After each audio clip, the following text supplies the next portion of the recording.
আসসালামু আলাইকুম ভাইয়েরা, আমি প্রতিবন্ধী মানুষ। একটা গাড়ির লেগে আমি চলতাম পাই না। গাড়ি একটা হইলে 7 জন 8 জন আমার ঘরে খাওয়া মানুষ।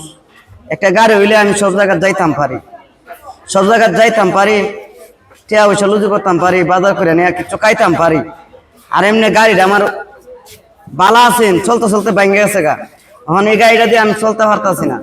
একটা গাড়ি যদি আপনারা দয়া লাগে, মায়া লাগে, আল্লাহর রাস্তায় যদি একটা গাড়ি আপনারা দিতেন, আমার ঘরের সংসারটা আমি চালাইতে পারলাম। একটা জিনিস বাজার থেকে আমি কিনাও নিয়ে খাইতে পারলাম, বুঝছেন নি? এখন আমি তো প্রতিবন্ধী মানুষ, আমার এই গাড়িটা ভেঙে গেছে গা। এই গাড়িটা এখন চালাইতে গেলে কষ্ট লাগে, আর চলেও না।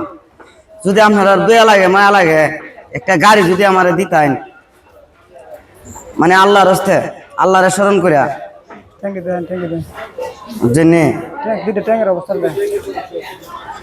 দেখেন আমি প্রতিবন্ধী মানুষ।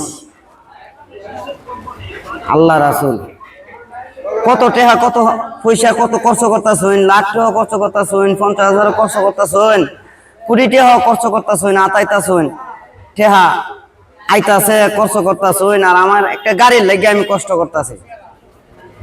আর এটা হইলো অরাইল বাজার, এটা হইলো বাউনবাড়ি এলাকা।